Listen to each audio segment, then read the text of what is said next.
right? So I think, as we're thinking just broadly, either personally or pharmacy, just reflecting on what new normal is and what are some of these sort of underlying behavioral tectonic changes that have happened.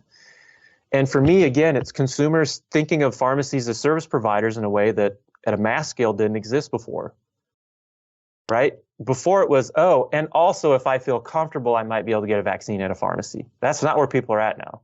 It's if I'm going to get a vaccine, I'm just going to go to a pharmacy. Of course, that's where I would go. Why would I go anywhere else? Right? It's I can pay cash for things.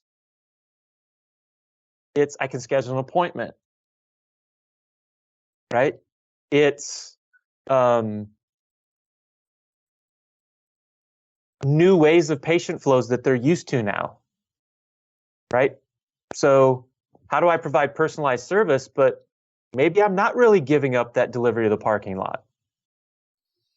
Right? I was at Eric's Prescriptions Unlimited. They've got a very kind of crafty way that he does his drive-thru. It doesn't really feel like a drive-thru. It feels like you drive up and it's basically like, how can I be in a car and the exam room at the same time? It's not like a push a thing out. It's a whole door, right? Who's the owner there? Is that Mark? Eric Larson down in St. Eric Cloud. Larson. Okay, yeah. Yeah, I did my pre-cruise testing there.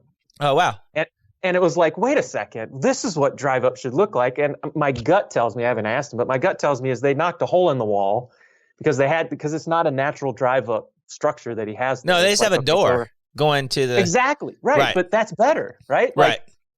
I basically had an appointment with this person. I never had to leave my car, but it was still an appointment. It wasn't like put milk through the. Right.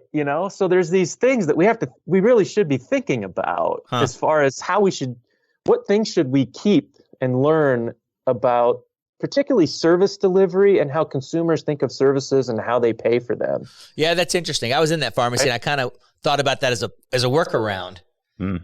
Well, it's funny. My dry cleaners has a door that's exactly like that. And they've done it for years because it's easier for them to run out and bring my clothes. Yeah. Go ahead. Right. So maybe we shouldn't call it a drive-through. Maybe it's a drive-up. Huh? Yeah, right? That's cool. But something as sort of small as that we might just dismiss in our world could be a really big shift, change mindset for our customers, or our teammates, right? It's true.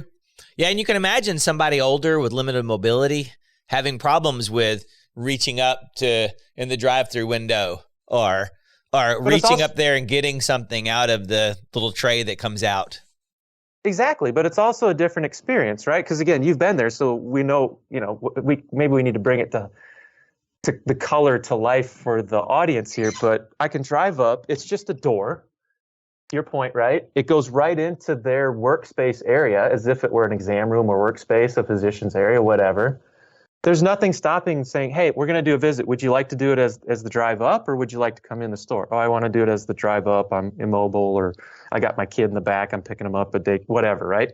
I pull up a stool and I just start having a conversation with you. How's that any different than if I go park 5 blocks away at the health system, walk across, check in, take a number, go back, get shifted all the way back to a waiting room, right? Wait for that person to get done versus I come, hey, here's my pharmacist. They pull up a stool. We have a med management interaction. Now that's easier to do in Central Florida than like North Dakota. Yeah. Well, and I was also picturing like in Florida, like you got the guy pulls out in like one of those, like mechanic creepers, the stools that have like all the tools underneath. I just picture this like Florida man come out in a stool. But I think North Dakota, you could have a heater, you could have some type of... But here's the thing, even in North Dakota, they figured it out. They figured it out. Right. The pandemic forced us to figure it out. It might have been an iPad that somebody was holding in the parking lot. It could have been, right? But I think just to dismiss and say, okay, I'm going to go back to March 12th, 2020 is on the stupid pile. Like if I had one message, that's on the stupid pile. Yes, we need to continue to get better at being more efficient at the perfunctory stuff in dispensing.